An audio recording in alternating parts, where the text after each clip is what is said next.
Assalamualaikum warahmatullahi wabarakatuh. Berjumpa lagi dengan saya Tungku Khalid dari Motivasi Hijrah.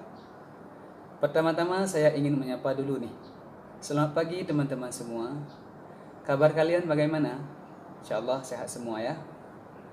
Nah, pada pagi yang indah ini saya akan mencoba memberikan kepada Anda semua sebuah inspirasi hidup, yaitu filsafat orang pintar. Namun sebelumnya, saya ingin bertanya dulu kepada sahabat-sahabat semua yang mendengarkan suara saya ini. Siapakah orang yang pintar di dunia ini? Pasti jawabannya telah hadir di dalam hati kalian.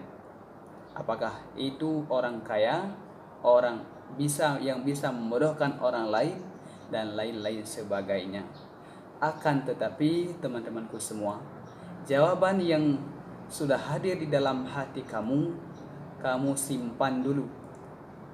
Namun untuk memastikan apakah jawaban yang kamu punya itu benar 100% ataupun tidak, untuk memastikannya, ayo kita belajar sama-sama dan dengarkan kata-kata berikut ini.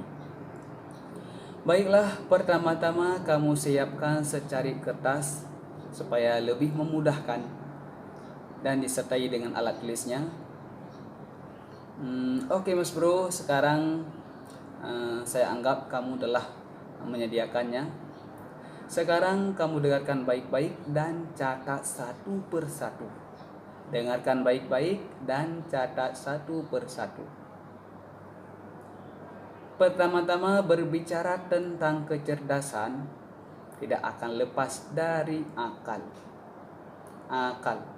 Akal ialah sebuah karunia Tuhan untuk manusia yang membedakan ia dengan makhluk hewani. Sekarang kamu tulis akal dan kamu bulatkan. Dan juga perlu diingat teman-teman semua, akal manusia di dunia ini berbeda-beda.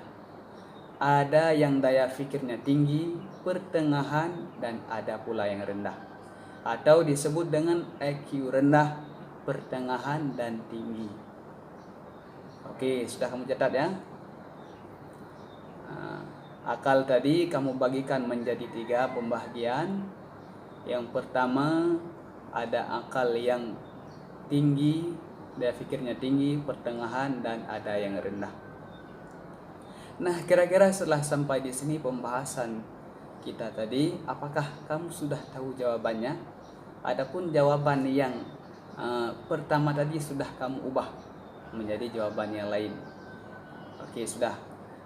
Supaya lebih meyakinkan, untuk meyakinkan kita agar jawabannya benar-benar tepat, ayo kita perhatikan sebuah jawaban lewat sebuah ungkapan manusia paling sempurna di dunia ini, di mana pada kata-kata, gerak-gerik perbuatannya selalu tepat dan benar.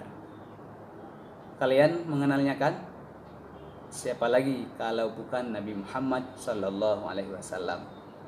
Katanya Nabi Muhammad, orang yang pintar itu ialah orang yang berhasil menundukkan nafsunya dan melakukan amal saleh.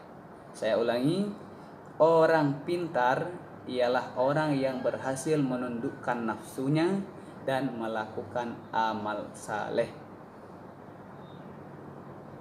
Berarti pemahaman yang benar, punya IQ tinggi tidak memastikan kita pintar. Dan sebaliknya, walaupun mempunyai IQ yang rendah pula tidak bisa dikatakan orang itu bodoh. Akan tetapi akal itu merupakan sebuah alat supaya kita dapat menundukkan nafsu dan beramal saleh. Oke, dari akal terbagi 3, tinggi, pertengahan, dan rendah. Kamu simpulkan menjadi akal adalah sebuah alat untuk menundukkan nafsu dan beramal saleh. Jadi bila IQ-mu tinggi, pertengahan, ataupun rendah, bila berhasil menundukkan nafsu, ataupun berhasil melakukan amal saleh dan berhasil melakukan amal saleh, maka kamu sudah dianggap orang yang pintar. Nah, Mas Bro, apakah kamu masih ragu dengan jawaban tadi? Oke, dengarkan saya. Cara cernanya begini. Kalau seseorang mempunyai IQ tinggi, tapi percuma kalau ia tidak bisa menyelamatkan dirinya dari api neraka. Akan tetapi sungguh berguna walaupun ia punya IQ rendah, tapi ia bisa menyelamatkan dirinya dari api neraka sekaligus dapat menikmati nikmatnya surga. Hanyalah sekian teman-teman semua, semoga bermanfaat, dan bagi yang baru bergabung silahkan like dan subscribe agar kita bisa belajar sama-sama lagi di Motivasi Hijrah. Terima kasih semuanya. Bila ada yang ingin berkomentar ataupun bertanya silahkan. Hanyalah sekian. Wassalamualaikum warahmatullahi wabarakatuh.